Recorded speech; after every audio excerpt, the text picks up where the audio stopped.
तो यहाँ से स्टार्ट होता है कार्बोक्सिलिक एसिड का हमारा दूसरा लेक्चर, जिसमें कि हम पढ़ेंगे कार्बोक्सिलिक एसिड की केमिकल प्रॉपर्टीज के बारे में। तो केमिकल प्रॉपर्टीज के अंदर सबसे पहला करेक्टर आता है आपके पास एसिडिक नेचर का, यानी कि कार्बोक्सिलिक एसिड एसिडिक होते हैं बाय नेचर। इसलिए एसिडिक हैं क्योंकि एसिड का फॉर्मूला होता है RCOOH। ये एच आयन रिलीज करेगा सोल्यूशन के अंदर और बना के देगा अपना एनायन। इस एनायन को बोलते हैं हम कार्बो ऑक्सिलेट एनायन, कार्बो ऑक्सिलेट एनायन। और इस कार्बो ऑक्सिलेट एनायन के अंदर होती है रेजोनेंस, जिसकी वजह से carboxylic acid H ion easily release करके अपने इस कॉन्जुगेट बेस को तैयार करता है। कॉन्जुगेट बेस हमेशा किसी एसिड का बनता है। जब भी कोई एसिड एच आयन रिलीज कर दे तो उसका बन करके आता है कॉन्जुगेट बेस। उस कॉन्जुगेट बेस का यहाँ पे नाम है RCOO नेगेटिव, जिसको बोला जाता है कार्बोक्सिलेट एनायन। अब कार्बोक्सिलिक एसिड एक एसिड है, इस बात की पहचान कैसे होगी? तो इस बात की पहचान ऐसे होगी कि कार्बोक्सिलिक एसिड की अगर आप रिएक्टिव मेटल के साथ रिएक्शन करा दें Na के साथ, तो ये लिबरेट करेगा हाइड्रोजन गैस को और बना के दे देगा RCOO Na।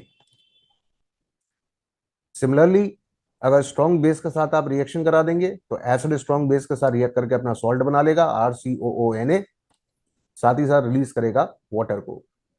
Carboxylic acid strongly acidic है, तो इसलिए सोडियम बाइकार्बोनेट के साथ कार्बन डाइऑक्साइड गैस को लिबरेट कराएगा। तो ये तीन ऐसी रिएक्शन हो गई जिसके अंदर की कार्बोक्सिलिक एसिड अपने एसिड नेचर को रिप्रेजेंट कर रहा है सोडियम मेटल के साथ, सोडियम हाइड्रोक्साइड के साथ और सोडियम बाइकार्बोनेट के साथ।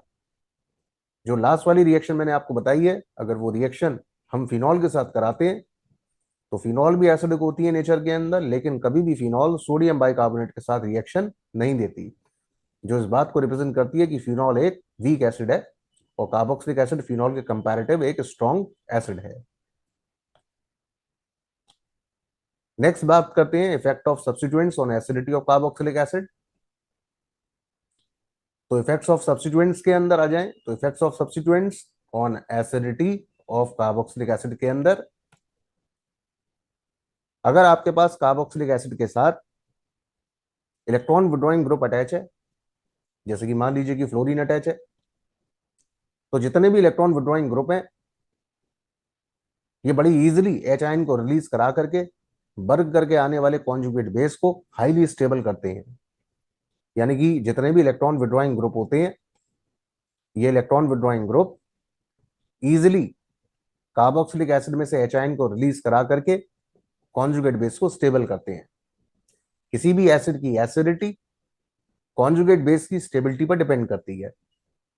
बन करके आने वाला कॉन्जुगेट बेस जितना ज्यादा स्टेबल होगा, एसिड की एसिडिटी उतनी ज्यादा होगी। और यहां पर कॉन्जुगेट बेस की स्टेबिलिटी जो है वो डायरेक्टली प्रोपोर्शनल होती है, कॉन्जुगेट बेस की स्टेबिलिटी डायरेक्टली प्रोपोर्शनल होती है इलेक्ट्रॉन विड्रॉइंग ग्रुप्स पर और इनवर्स होती है इलेक्ट्रॉन डोनेटिंग ग्रुप्स पर।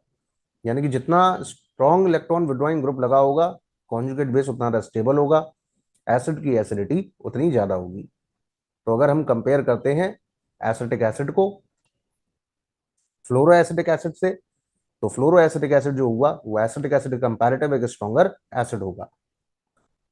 किसी भी एसिड का एसिडिक नेचर रिप्रेजेंट कराने के लिए हमें निकालना होता है उस एसिड का डिसोसिएशन कांस्टेंट। उस डिसोसिएशन कांस्टेंट को हम रिप्रेजेंट करते हैं के से। मान लीजिए कि के की जो वैल्यू है वो 10⁻⁻2 है, तो जो पावर आ रही है 10 की वो आ रही है -2। माइनस साइन छोड़ करके बची हुई वैल्यू क्या कहलाएगी? 2। इसको आप बोलेंगे पावर ऑफ के। तो पावर ऑफ के का मतलब हो गया नेगेटिव लॉग के, जिसकी वैल्यू यहां कितनी आ जाएगी? 2 के इक्वल। तो एसिड का दो टर्म हमको याद रखना है, एक उसका के और एक उसका पी के। जिस एसिड का के जितना ज्यादा होगा, या ये कह लो कि उस जिस एसिड का पी के जितना कम होगा, वो एसिड उतना ज्यादा स्ट्रॉन्गर एसिड की कैटेगरी के अंदर आएगा। तो नेचुरल बात है फ्लोरो एसिडिक एसिड का एसिडिक एसिड के कंपैरेटिव अगर के की वैल्यू निकाली जा रही है तो के की वैल्यू पहले वाले की दूसरे वाले से ज्यादा आ रही है, इसलिए ये वाला ज्यादा स्ट्रॉन्गर एसिड है और ये वाला कम स्ट्रॉन्गर एसिड है। तो ये एक सिंपल जनरलाइजेशन है जो दिमाग में थोड़ा याद बना के रखना है। अब अगर मैं तीन तरह के एसिड्स को कंपेयर करूं और तीनों के अंदर मैंने इलेक्ट्रॉन विड्रॉइंग ग्रुप्स लगा रखे हैं। पहला मैंने लगा रखा है फ्लोरीन, फिर क्लोरीन, सिमिलरली आप लगा सकते हो ब्रोमीन और आयोडीन। तो हैलोजेंस की इलेक्ट्रोनेगेटिविटी का ऑर्डर होता है fluorine greater than chlorine greater than bromine greater than iodine. तो ट्राई फ्लोरो एसिडिक एसिड जो है वो ज्यादा स्ट्रॉन्गर एसिड निकला ट्राई क्लोरो एसिडिक एसिड के कंपैरेटिव, क्योंकि इसमें तीन बार फ्लोरीन लगे हुए हैं तो तीन बार इलेक्ट्रॉन विड्रॉ करेंगे ये, यानी कि तीन बार माइनस से इफेक्ट करेंगे, जिसलिए ट्राई फ्लोरो एसिडिक एसिड ज्यादा स्ट्रॉन्गर एसिड होगा ट्राई क्लोरो एसिडिक एसिड के कंपैरेटिव। सिमिलरली अगला एग्जांपल है fluoro acidic acid, chloro acidic acid, bromo और आयोडो। तो इलेक्ट्रोनेगेटिविटी का जो ऑर्डर बताया उस बिहाफ पर अगर बात करेंगे तो फ्लोरो एसिडिक एसिड ज्यादा स्ट्रॉन्गर एसिड है क्लोरो के कंपैरेटिव, क्लोरो ज्यादा स्ट्रॉन्गर एसिड है ब्रोमो के कंपैरेटिव, और सबसे वीकर एसिड हुआ आयोडो एसिडिक एसिड। अगर आपको दिया जाता है फॉर्मिक एसिड, बेंजोइक एसिड और एसिटिक एसिड, तो फॉर्मिक एसिड की एसिडिटी बेंजोइक एसिड से ज्यादा होती है और बेंजोइक एसिड की एसिडिटी एसिटिक एसिड से ज्यादा होती है, यानी कि फॉर्मिक एसिड ज्यादा स्ट्रॉन्गर एसिड है बेंजोइक एसिड के और बेंजोइक एसिड ज्यादा स्ट्रॉन्गर एसिड है एसिटिक एसिड से। तो ये हो गया इनके के का ऑर्डर। के का मतलब क्या है? के का मतलब है डिसोसिएशन कांस्टेंट ऑफ एसिड। के का मतलब है डिसोसिएशन कांस्टेंट ऑफ एसिड। जिस एसिड का के जितना ज्यादा वो एसिड उतना ज्यादा स्ट्रॉन्गर एसिड। अगले एग्जांपल के अंदर आते हैं। तो आपको मैंने दिया तीन एसिड, एक ये और एक ये। मान लीजिए कि जो एसिड है अगर उसके अंदर इलेक्ट्रॉन डोनेटिंग ग्रुप लगा हुआ है जैसे CH3, OH, OCH3, तो जितने भी इलेक्ट्रॉन डोनेटिंग ग्रुप्स लगे होंगे ये एसिडिटी को डिक्रीज करते हैं और इलेक्ट्रॉन विड्रॉइंग ग्रुप्स जो होंगे जैसे कि NO2, CN, F, ये एसिडिटी को इंक्रीज करेंगे। Electron withdrawing group acidity increase करता है और डोनेटिंग ग्रुप एसिडिटी को डिक्रीज करता है। और बेंजोइक एसिड में तो कोई ग्रुप ही नहीं लगा हुआ है, तो विड्रॉइंग जो होगा वो एसिड बेंजोइक एसिड से ज्यादा स्ट्रॉन्गर एसिड होगा और बेंजोइक एसिड ज्यादा स्ट्रॉन्गर एसिड निकलेगा इलेक्ट्रॉन डोनेटिंग ग्रुप वाले के कंपैरेटिव। एग्जांपल के तौर पर आया हुआ क्वेश्चन है कि बेंजोइक एसिड को कंपेयर करना है पैरा नाइट्रोबेंजोइक एसिड से, कौन ज्यादा स्ट्रॉन्गर एसिड हुआ? तो पैरा नाइट्रोबेंजोइक एसिड जो है वो ज्यादा स्ट्रॉन्गर एसिड हुआ बेंजोइक एसिड से, क्योंकि NO2 क्या करेगा, इलेक्ट्रॉन का फ्लो रिंग से अपनी तरफ खींच लेगा, जिसकी वजह से बन करके आने वाला जो कॉन्जुगेट बेस होगा वो हाईली स्टेबलाइज्ड हो जाएगा। तो कॉन्जुगेट बेस की स्टेबिलिटी डिपेंड किस पे करती है? अल्टीमेटली इलेक्ट्रॉन विड्रॉइंग ग्रुप के ऊपर। तो ये है वो सारी रिएक्शन जिनमें कि हमने पढ़ा कि कार्बोक्सिलिक एसिड का ऑक्सीजन और हाइड्रोजन के बीच का ये बॉन्ड ब्रेक हुआ, यानी कि हमने डिस्कस किया कार्बोक्सिलिक एसिड का एसिडिक नेचर यानी कि उसकी एसिडिटी। नेक्स्ट बात करते हैं reaction involving cleavage of COH bond, यानी कि अब हम ब्रेक करने जा रहे हैं RCOOH में से C और OH का ये वाला बॉन्ड, यानी OH ग्रुप को अब हमें हटाना है। तो जब यहां से OH ग्रुप हटेगा तो यहां से तैयार होकर के आएंगे आपके पास एसिड के डेरिवेटिव। यहां तैयार होंगे एसिड डेरिवेटिव्स। तो एसिड के होते हैं टोटल मिलाकर के चार डेरिवेटिव, उनमें से पहला डेरिवेटिव है एनहाइड्राइड। एनहाइड्राइड का मतलब है कि जब एसिड के दो मॉलिक्यूल में से वाटर का एक मॉलिक्यूल बाहर आ जाए तो ऐसी सिचुएशन के अंदर बन करके आने वाला जो भी कंपाउंड होगा वो कहलाएगा एनहाइड्राइड। एनहाइड्राइड का मतलब है एसिड के दो मॉलिक्यूल में से वाटर का एक मॉलिक्यूल बाहर आएगा। अब वाटर को बाहर निकालने के लिए हमें चाहिएगा डिहाइड्रेटिंग एजेंट। वो डिहाइड्रेटिंग एजेंट यहाँ पर P2O5 होना चाहिए या फिर कंसंट्रेटेड H2SO4 में से कोई एक होना चाहिए। तो जब भी P2O5 या कंसंट्रेटेड H2SO4 किसी एनहाइड्राइड एसिड के साथ आपको दिख जाए तो एसिड के दो मॉलिक्यूल में से वाटर का एक मॉलिक्यूल एलिमिनेट आपको करा देना है और तैयार कर लेना है एनहाइड्राइड को। तो ये है आपके पास एसिड का पहला डेरिवेटिव। दूसरा डेरिवेटिव है आपका एस्टर। एस्टर बनाने की जो रिएक्शन है वो कहलाती है एस्टरिफिकेशन। इस रिएक्शन के अंदर कार्बोक्सिलिक एसिड रिएक्ट करता है अल्कोहल के साथ। यहां पर अल्कोहल अपना H देता है और एसिड से जाता है यहां से OH, वाटर निकल गया। इस वाटर को निकाला गया कंसंट्रेटेड H2SO4 की प्रेजेंस के अंदर। रिएक्शन रिवर्सिबल होती है। तो RCOOR तैयार हो गया, जो कि हो गया एक एस्टर, बाई प्रोडक्ट हो गया वाटर का। इस एस्टरिफिकेशन की अगर मैकेनिज्म को देखें तो एस्टरिफिकेशन की मैकेनिज्म के अंदर एसिड की प्रेजेंस के अंदर सबसे पहला कार्बोक्सिलिक एसिड का जो OH वाला पार्ट है वो प्रोटोनेट हो जाता है। उस प्रोटोनेटेड एसिड के अंदर यानी कि जो ऑक्सोनियम आयन बना, उस ऑक्सोनियम आयन के ऊपर अल्कोहल का मॉलिक्यूल आकर के रिएक्ट करता है, फॉलोड बाय हाइड्रोलाइसिस, तैयार हो जाता है एस्टर। तो ये एक सिंपल सी इसकी मैकेनिज्म है एस्टरिफिकेशन की।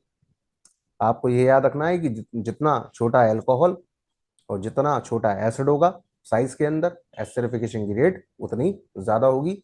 यानी कि अगर आपके पास अल्कोहल में मिथाइल अल्कोहल है और एसिड के अंदर फॉर्मिक एसिड है, तो इस पेयर का एस्टरिफिकेशन का जो रेट होगा वो सबसे ज्यादा फास्टर होगा, बन करके आएगा आपके पास HCOOCH3, यानी कि मिथाइल फॉर्मेट नाम का एस्टर, मिथाइल फॉर्मेट। तो ये था आपके पास दूसरा डेरिवेटिव जिसका नाम था एस्टर। पहला हमने बनाया एनहाइड्राइड। अब मैं बताने जा रहा हूं आपको तीसरा डेरिवेटिव जिसका नाम है एसिड क्लोराइड। तो यहां पर तीसरा डेरिवेटिव आने वाला है। तीसरा डेरिवेटिव है आपके पास acid anhydride, this is sorry acid chloride, this is third derivative. तो एसिड क्लोराइड बनाने के लिए आपको क्या करना है, वो सारी रिएक्शन जो आपने हेलोएल्केन्स चैप्टर के अंदर पढ़ी थी, जिसमें कि OH ग्रुप को आपने PCl3 PCl5 SOCl2 के साथ रिएक्ट करा करके कराया था, OH ग्रुप को आपको हटा देना है, बदले में एक Cl लगा देना है। तो इन सभी रिएक्शन में यहाँ से OH हट जाएगा, बदले में एक एक Cl लग जाएगा इन रिएजेंट के साथ। इन तीनों में से सबसे ज्यादा जो बेस्ट मेथड है वो लास्ट वाला है, इसलिए क्योंकि इसमें बाई प्रोडक्ट जो है वो गैसेज होते हैं, इजिली एस्केप्स आउट हो जाते हैं, इसलिए लास्ट वाला जो मेथड है एसिड क्लोराइड को बनाने का वो ये वाला एक बेस्ट मेथड है। Since the side product are gases and escape the reaction mixture making pure acid chloride। तो ये हो गया एसिड का हमारा तीसरा डेरिवेटिव। चौथा डेरिवेटिव है हमारे पास अमाइड। ऐसा अमाइड को बनाने के लिए हमें रिएक्शन करानी होगी अमोनिया के साथ। तो यहाँ पर आप एसिड को रिएक्ट कराओगे अमोनिया के साथ। सबसे पहले आपको मिलेगा एक अमोनियम सॉल्ट। उस अमोनियम सॉल्ट को आपको हीट करना है, वाटर एलिमिनेट हो जाएगा इतने पार्ट में से और आपको मिल जाएगा CH3CONH2। अमाइड क्या होते हैं? तो अमाइड उनको बोला जाता है जिनमें कि CONH2 ग्रुप आ जाए। तो RCONH2 are commonly known as amide. तो यहाँ पर एसिड जो है उसकी जब आप अमोनिया के साथ रिएक्शन कराओगे तो सबसे पहले आपको ध्यान ये रखना है कि आपको एक अमोनियम सॉल्ट मिलेगा, जिसको भी फर्दर हीट करने पर वाटर उसमें से एलिमिनेट हो जाएगा और आपको मिलेगा अमाइड। इस अमाइड का नाम है एसिटा अमाइड। सिमिलरली अगर आप ले रहे हो बेंजोइक एसिड और बेंजोइक एसिड का आपने रिएक्शन कराया है अमोनिया के साथ, तो सबसे पहले आपको मिलेगा अमोनियम बेंजोइट सॉल्ट हो गया, जिसको कि आप हीट जैसी करोगे तो वाटर का मॉलिक्यूल एलिमिनेट हो जाएगा और एलिमिनेट करने के बाद आपको मिलेगी बेंजामाइड। तो ये हो गया तैयार हमारे पास अमाइड। एक एग्जांपल और ले लेते हैं, काफी पूछा जाता है, आ चुका है क्वेश्चन कि थैलिक एसिड है, यानी कि बेंजीन 1,2 डाइकार्बोक्सिलिक एसिड है, अमोनिया के दो मॉलिक्यूल के साथ रिएक्शन करा ली गए। सबसे पहले आपको अमोनियम सॉल्ट मिला जिसको आप हीट कराएंगे तो इंटरनल वाटर जो है वो इन दोनों में से बाहर आ जाएगा और यहाँ पर आपको ऑक्सीजन बीच में अटैच हो जाएगी और आपको मिलेगा थैलामाइड। तो ये तैयार हो गया अमोनिया बाहर निकलने पर एक amide which is commonly known as phthalimide. तो थैलामाइड बेसिकली काफी इंपॉर्टेंट कंपाउंड है जिसको कि हम अमीन्स वाले चैप्टर के अंदर एक रिएक्शन में इस्तेमाल करते हैं, नाम होता है गैब्रियल थैलामाइड रिएक्शन। वहां हमको इस कंपाउंड की रिक्वायरमेंट होती है। ठीक है, तो अगर आपको थैलिक एसिड से अमीन बनाना हो तो सबसे पहले आपको बनाना क्या पड़ेगा, थैलामाइड। तो वो थैलामाइड बनाने वाली जो रिएक्शन है वो ये वाली है। तो ये खत्म हो गई हमारे पास सेकंड कैटेगरी की रिएक्शन। अब स्टार्ट होती है हमारे पास अगले कैटेगरी की रिएक्शन जिसमें कि हम पढ़ेंगे reaction involving entire COOH group. अब हम वो रिएक्शन पढ़ने जा रहे हैं जिसमें कि कंप्लीट COOH ग्रुप रिएक्ट करेगा। तो इसमें आता है सबसे पहले हमारे पास रिडक्शन। रिडक्शन के अंदर आपके पास कोई भी एसिड हुआ, अगर आप उसका रिएक्शन कराते हो लिथियम एल्यूमिनियम हाइड्राइड के साथ, Bl2S6 के साथ, तो ऐसी सिचुएशन के अंदर जो CO वाला पार्ट है आपको उस पार्ट को रिड्यूस करा लेना है CH2 के अंदर, आपको मिल जाएगा RCH2OH। तैयार हो गई अल्कोहल। तो एसिड का रिडक्शन कराएंगे तो आपको मिलेगी प्राइमरी अल्कोहल उतने ही कार्बन की, अब इन सभी रिड्यूसिंग एजेंट में से B2H6 जो होता है वो बेस्ट होता है। और एक बात आपको ये भी याद रखनी है कि एसिड का कभी भी रिडक्शन जो है वो NaBH4 के साथ नहीं होता। यानी NaBH4 जो है सोडियम बोरोहाइड्रेट, वो कभी भी एसिड को रिड्यूस नहीं कराता, एल्डिहाइड और कीटोन्स को रिड्यूस कराता है, कार्बोक्सिलिक एसिड को रिड्यूस नहीं कराता। नेक्स्ट रिएक्शन आती है आपके पास डीकार्बोक्सिलेशन, यानी कि रिमूवल ऑफ CO2, जिसको बोला जाता है soda lime decarboxylation. Coal based reaction भी इसी कैटेगरी के अंदर आती है। तो इस रिएक्शन में आपको रिमूवल कराना है किसका, CO2 का, तो आपने ले लिया कार्बोक्सिलिक एसिड और उसकी रिएक्शन आपने करा दी सोडा लाइम के साथ। आपको इतना ग्रुप यहां से बाहर निकाल लेना है और R के साथ H को अटैच कर लेना है। क्या तैयार हो गई, एल्केन। जो CO2 वाला पार्ट है वो NaOH के साथ कंबाइन करके NO2CO3 का बाई प्रोडक्ट बना लेगा। जो रिएजेंट आपको यूज करना है वो है यहाँ पर सोडा लाइम। सोडा मतलब NaOH और लाइम मतलब CaO। एग्जाम्पल के तौर पर अगर CH3COH की अगर लिखा हुआ मिल जाए, NaOH और CO के साथ रिएक्शन कराना है, तो कितने पार्ट को यहाँ से हटा देना है, CO2 वाले पार्ट को बस खाली यहाँ से हटा देना है, CH3 के साथ H को जोड़ देना है, आंसर आ गया मिथेन CH4। तो ये एक ऐसा तरीका है जिसमें कि एसिड जो है वो एल्केन के अंदर कन्वर्ट हो जाएगा। एक तरीका तो ये हुआ, दूसरा तरीका हुआ कोलबेज रिएक्शन।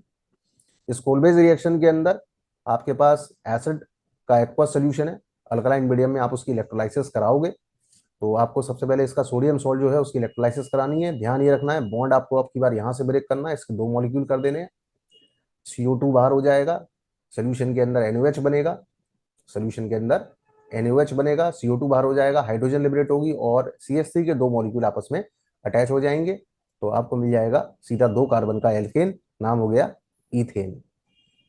नेक्स्ट एग्जांपल अगर आप लेते हैं जैसे कि ये वाला, सिमिलर काम आपको यहाँ भी करना है, बॉन्ड को यहाँ से तोड़ करके इसी मॉलिक्यूल को आपको डबल कर देना है। तो आपका फाइनल आंसर जो हो गया इलेक्ट्रोलाइसिस के बाद वो ये वाला हो गया, दैट इज 1,2 डाइफिनाइल इथेन।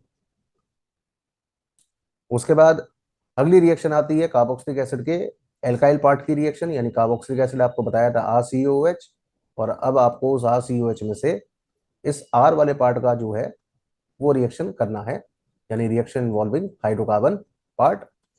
इसमें आता है हमारे पास काफी इंपॉर्टेंट रिएक्शन जिसका नाम है हेलोजिनेशन रिएक्शन। नेम रिएक्शन है, नाम है Hell Volhard Zelinsky reaction, in short HVZ reaction. कई बार आ चुका है ये एग्जाम्स के अंदर। हेल वोलार्ड जेलिंस्की रिएक्शन के अंदर कार्बोक्सिलिक एसिड जो भी आप लेते हो उसमें COH के ग्रुप के बराबर वाला कार्बन होता है अल्फा कार्बन, उस अल्फा कार्बन के पास अटैच होनी चाहिए हाइड्रोजन, जो कहलाएंगी अल्फा हाइड्रोजन। इस तरह के अल्फा हाइड्रोजन वाले एसिड के साथ अगर आप रिएक्शन कराते हैं रेड फॉस्फोरस Br2 या Cl2 के साथ फॉलोड बाय हाइड्रोलाइसिस, तो ऐसी सिचुएशन के अंदर जो हाइड्रोजन है वो रिप्लेस हो जाएगी हेलोजन से, हाइड्रोजन हेलोजन से रिप्लेस हो जाएगी और आपको मिलेगा alpha hello carboxylic acid. Generally वो हेलोजन होती है कॉमनली Br2। तो CH3 में से एक H हटा दीजिए, यहाँ पर एक Br लगा दीजिए, आपको मिल गया bromo acetic acid. The reaction is known as Hell Volhard Zelinsky reaction. ये रिएक्शन बेसिकली अल्फा हाइड्रोजन के नंबर किसी एसिड में कितने प्रेजेंट है उनको काउंट करने के काम में आती है। काफी इंपॉर्टेंट नेम रिएक्शन है Hell Volhard Zelinsky reaction. Next बात करते हैं रिंग की सब्स्टिट्यूशन रिएक्शन। तो रिंग सब्स्टिट्यूशन रिएक्शन के अंदर इतना याद कर लीजिए कि ये जो COH ग्रुप है ये विड्रॉइंग ग्रुप होता है, रिंग से इलेक्ट्रॉन को खींच लेता है, तो आने वाला कोई भी इलेक्ट्रोफाइल जब भी जाएगा तो वो हमेशा मेटा पोजीशन पर जाएगा। तो इसलिए COH ग्रुप जो है वो एक मेटा डायरेक्टिंग ग्रुप है, it is a Meta directing group. चाहे आप नाइट्रेशन करा लो, तो आप नाइट्रेशन कराने पर NO2 ग्रुप कहाँ जाएगा, थर्ड नंबर पर, आपको मिलेगा मेटा नाइट्रो बेंजोइक एसिड। और अगर आप ब्रोमिनेशन कराते हो तो Meta bromo benzoic acid. Fiddle Craft reaction यहाँ नहीं हो सकती क्योंकि मेटा डायरेक्टिंग ग्रुप है ये, और फिडल क्राफ्ट रिएक्शन जो भी होती है वो ऑर्थो पैरा पर होती है, मेटा पर नहीं होती है। तो इस केस में यहाँ पर कोई भी फिडल क्राफ्ट रिएक्शन देखने को नहीं मिलेगी, because COH group is a deactivating group. Deactivating group on benzene can not give FCR, that is Friedel Craft reaction. This is the reason. Importantly हमने जो किया कार्बोक्सिलिक एसिड के अंदर केमिकल प्रॉपर्टीज के अंदर स्पेसिफिकली कुछ बातें याद रखनी है। तो मैं आपको इसमें सबसे ज्यादा सिलेक्टेड इंपॉर्टेंट पार्ट बता रहा हूँ पूरे एसिड को रिकॉल करने के लिए केमिकल प्रॉपर्टीज के अंदर। तो यहाँ पर आपके पास है CH3COOH नाम का पूरा एसिड। तो ये है हमारे पास CH3COOH इतना पार्ट। अब इस CH3COH पार्ट जो है इसके अंदर ये हो गया इसका first part, this one, this is second part, that is COH group, COO group, this one. उसके बाद इसका थर्ड पार्ट है इसका हाइड्रोकार्बन, फोर्थ पार्ट है इसका पूरा COH वाला, और फिफ्थ पार्ट है इसका केवल H वाला। तो एक एक करके इसकी सारी रिएक्शन एक बार रिकॉल कर लेते हैं कि क्या क्या रिएक्शन है। तो फर्स्ट पार्ट के अंदर अगर मैं बात करूं तो फर्स्ट पार्ट के अंदर जब से सबसे पहला आता है इसके बाद एसिडिक हाइड्रोजन की रिएक्शन, H की रिएक्शन। तो H की रिएक्शन के अंदर सोडियम मेटल के साथ रिएक्शन कराइए। तो कार्बोक्सिलिक एसिड का H आयन रिलीज अगर कराना है तो सोडियम मेटल के साथ रिएक्शन कराइए। तो हाइड्रोजन गैस लिबरेट होगी, NaOH के साथ सॉल्ट बनेगा, सोडा अमाइड के साथ अमोनिया बनेगी और सोडियम सॉल्ट बनेगा, अमोनिया के साथ अमाइड क्रिएट करके देगा। इसके अलावा OH वाले पार्ट की अगर बात करें तो OH वाले पार्ट के अंदर यानी ये वाला पार्ट अगर आप इस्तेमाल करते हैं तो इस ग्रुप को आप हटा करके तैयार करेंगे एसिड के सारे डेरिवेटिव्स। तो OH को हटाने के लिए आप SOCl2 PCl3 PCl5 का कुछ भी इस्तेमाल करें, OH ग्रुप यहाँ से हटेगा, बदले में क्या लगेगा, Cl। Similarly esterification, acid amide and so on. तो यहाँ पर एसिड के सारे डेरिवेटिव तैयार हो जाएंगे। सेकंड कैटेगरी के अंदर अगर बात करें तो CO2 ग्रुप का जो रिएक्शन है वो है डिकार्बोक्सिलेशन, जो कि हमने कराया था सोडा लाइन की प्रेजेंस के अंदर। CO2 बाहर हो जाएगा और क्या तैयार हो जाएगी, एल्केन।